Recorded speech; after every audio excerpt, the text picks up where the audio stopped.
Another week, another edition of the New York Sports Rapid Rundown as we are at the final weekend of the first month of the year. Can't believe we are here already.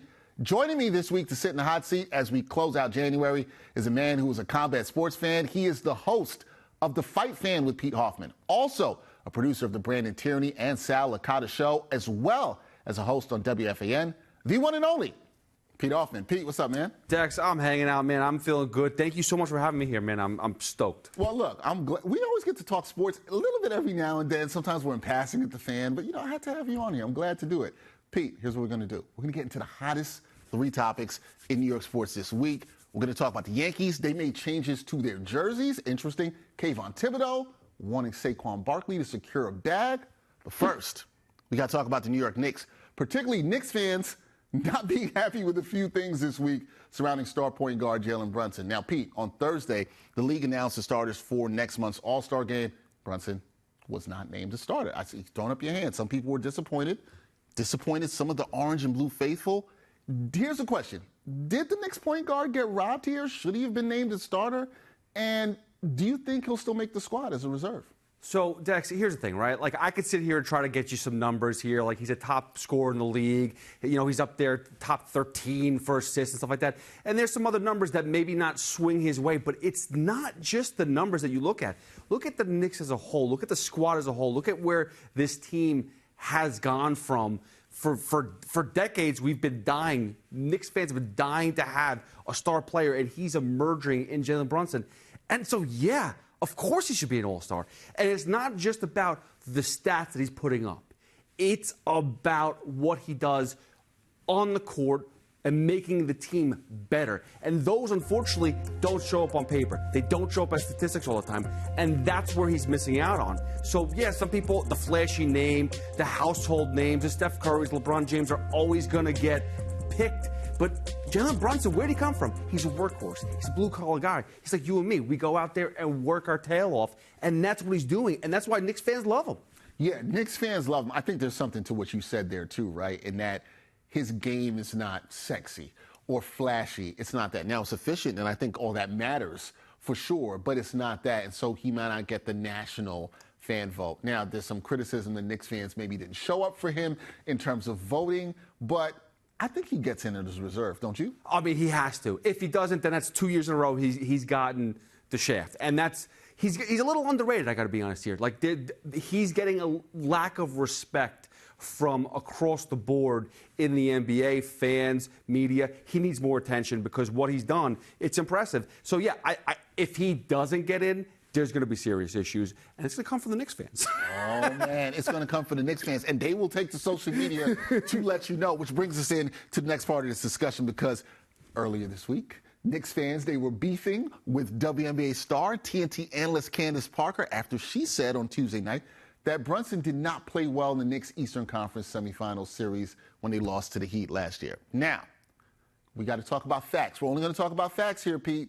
In that series, the Knicks point guard, he averaged 31 points, 5.5 boards, just over 6 assists.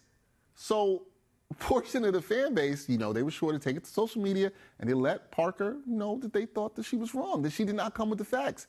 Now, this is the second time this season that we've seen Knicks fans come to the defense of Brunson. We saw this happen with Becky Hammon when she had some comments about him being a small point guard. I know you saw this commentary. What did you make of this situation? Did Parker deserve the criticism? Or Knicks fans doing too much on social media? Listen, I love Candace Parker. She's fantastic at what she does. She was great on the court, great off the court.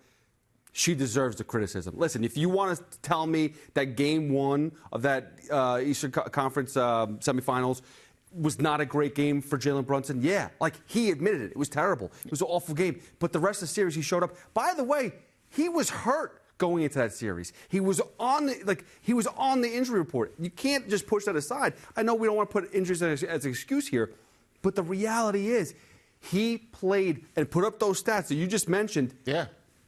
And he was not 100%. He played great. The Knicks played efficient basketball. They couldn't get over the hump. It's okay. Candace Parker, great. I appreciate what you do, but next time, just think about the Knicks fan and what we're dying for. We are looking for respect. And we're getting it with the record now. We're getting it as what? We've won 11 out of 13 games, okay? The numbers are starting to show. The scores are starting to show. We just need people like Candace Parker to start to recognize a little bit. Let's say Candace Parker to show a little bit of love. Yeah. I do want to be clear for something. Like you said, Candace Parker, amazing on the court, one of the all-time greats. And off the court, fantastic job as an analyst. The folks out there that were saying Candace Parker doesn't know basketball, calm down, okay? Calm down on that. Candace Parker knows a lot about basketball. She got the facts wrong here. We can say that. Two things can be true. She got the facts wrong on that. Brunson did play good in this series. You're right, he struggled in that game one. I think he was 0-5 from downtown in that game one. He came after that game, like you said, and said that he did not play well. But here's one thing you do know. Knicks playing good, Knicks playing bad. The fans are going to be out there. They're going to be happy or sad. They're going to come for you in some way. That is going to happen with the New York Knicks. Okay. Let's talk some Yankee baseball. Now, this week, Pete, the team announced that they're making a small but noticeable change to their road uniforms this season. On Tuesday, UniWatch, they reported that the club is ditching the white piping around the navy blue letters and numbers on its road grays, along with the navy blue and white sleeve trim. So, Pete, it's a small change. We're actually talking about this. Do you like this change to the Yankees road uniforms that look more like the ones they wore back in '73? I mean, I couldn't even notice it when they put pictures side by side. I mean, I was like, is the patch different? Is the sponsor patch different? Listen, I get it. It's the New York Yankees. So this is a big deal for Yankee fans, the fact that there's any sort of change. But I got to be honest, they have to go all in. Like, the Yankees have to, if you're going to make a change, make a change. Get me, like, something like, get the name on the back of the jersey. I know that sounds crazy, but I'm tired of the holier-than-thou New York Yankees. Like, it is time to get to the 21st century, right? Come here, put the name on the back of the jersey, show that you, like the kids, especially these days, that's what we're trying to bring in, right? That's my kids wear jerseys with their names on the back. And I'm like, and I got yelled at by that from people. Being like, "How? What, you're not a true fan. You have names on the back of the jersey." I'm like, listen, the reality is the kids see the name. They don't know the number. They may know the number, but the name is the most significant thing right now because they love their players. They love their guys. They're young kids. They want to relate to them. So I'm glad that you're advancing and trying to change things up and go back or whatever. But let's hype it up a little bit more. I'm glad that you've decided to change something up, but it's just not enough for me. Yeah, I was going to say, are they really advancing if they're going back to a look from from 1973? I think there's a fair question there, right? Like, are they really advancing things? Which you kind of hit on something I wanted to ask you next, because speaking about the Yankees uniforms, when you look at baseball, while other organizations have undergone their fair share of uniform changes over the years, the Yankees, they pretty much stayed the same. They've largely stood pat. Most teams have at least one alternate jersey. But the Yankees, they've stuck to just their home and road uniforms here. And you said no names on the back. Now, we've yet to see a City Connect jersey for the Bronx Bombers either, right? And that could be coming up. We know we're going to see one for the Mets this year. You kind of hit on this. Is it time the Yankee fans give their fans, the Yankees give their fans, not the fans, some new style with their jersey? Or should they stay stuck in the past, rooted in tradition, same jersey? We're not going to do facial hair. We're not going to let people have long hair. It seems like all that stuff is connected. What do you think about that? Dex, you nailed it. Yeah. You used the word style. Guess what? When I was a kid, I always rocked some sort of sport team T-shirt, jersey, whatever it is. Yeah. Kids I see do the same thing now, too. My one son has like 7 different Josh Allen Buffalo Bills jerseys, all different colors, because they look cool. When the Yankees, one of the coolest trends back in the early 2000s was those Yankee hats with different colors, different whatever, you mix and match. Looks kind of cool. I want to see that with the Yankees. Maybe don't go as San Diego Padres with it and get all colorful and neon, but change up a little bit. The only time I remember them changing a jersey was when they played the Dodgers and they had those ugly black and white uniforms. The Dodgers had the white uniforms. The Yankees had the black uniforms. That was the Field of Dreams game, right? Yeah, something like that. Yeah, it wasn't anything. It was just disgusting. The Yankees have to think outside the box and realize style is in, man. And Yankees are cool. I understand it. You're old-fashioned, but style with the kids these days is important. I want my kids to go look flashy in the Yankee out. Now, you know this. If we were on WFAN, somebody would hear you say that. They'd call in and say, but Pete, what about tradition? What about the Yankee way? What about all this stuff? Does that matter at all? Hey, tradition is that you're supposed to go win World Series every couple of years, too, but they haven't done that either. So maybe it's time to change things up a little bit. Let's go. Change it up. Oh, man. Pete out here sending strays to the Yankee fans. What? I'm just saying. I will say this to that. I do think it's time to add a little bit more style, a little bit more fun. I don't think they need to go crazy. We're not saying get rid of the pinstripes, but, we can have a little fun. At least let me say this. With the City Connect jerseys, do we think the Yankees will do a City Connect jersey? Will this happen? Or are they going to say, nah, we can't do this. We're too stuck in tradition for this. They might put the blue back on the jersey again for the. I mean, that's what they might do. Like, hey, look at our new idea. They have to. I don't know if they will. I am stoked for the Mets. I'm excited about that. Yeah. Like, I'm actually because I saw the Stadium Series jerseys with the Rangers are coming out, and I'm like, that kind of looks cool. I can't wait to see what the Mets are going to do. If I'm a Yankee fan right now, I'm pressing the Yankees to put something out there that's different that I want to see, and it's just cool and again stylish, man.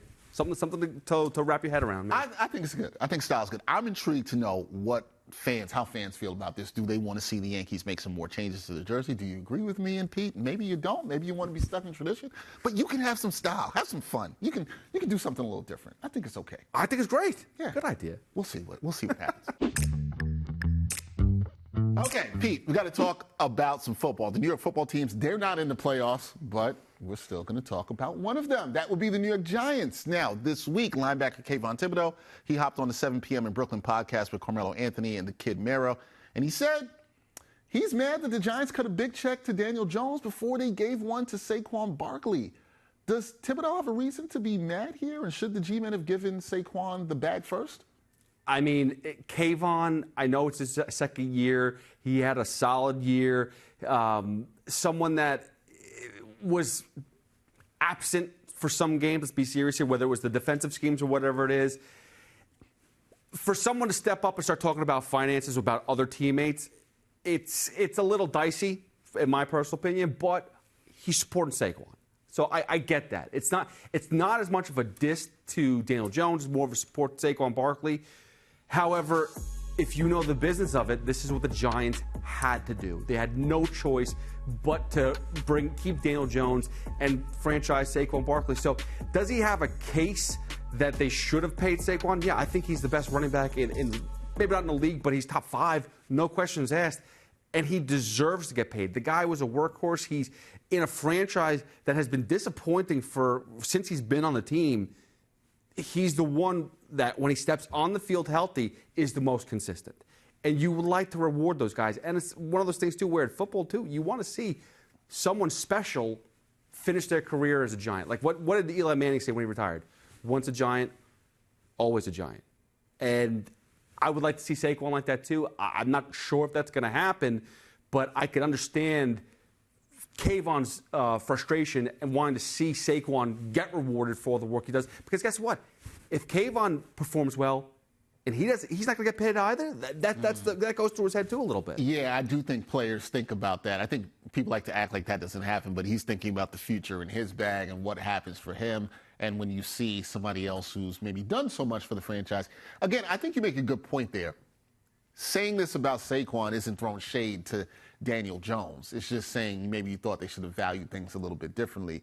I think that's okay. Now, look, we can't change the past. The present is here. It's unclear whether or not Barkley is going to be back with Big Blue in 2024. So I'm going to ask you this. I know you said it'd be nice to see him retire as a Giant. Should the Giants bring back their star running back? Or, Pete, with the situation the way it is for tailbacks in the NFL and the value that is placed around them and investing in them long term, do you think it's time for them to move on? It's so tough because I think Saquon's still, again, like I said, one of the best in the league. And I could see him be such an asset for some other teams. Like we talked about the Houston Texans in the playoffs and how they needed a Saquon Barkley on that team. And they would have been so much better off with that type of tailback. But the Giants need that too. Like, I think you're forgetting that, like, Breed is a nice runner, Gray was okay, but they still need offense production too, and he basically is the offense when he's on the field healthy. I need him to stay a Giant. Now they have the little bit more flexibility with the salary cap. I mean, let's be serious here. Part of the reason why they had to choose between Daniel Jones and Saquon Barkley to begin with is because David Gettleman put him in that spot.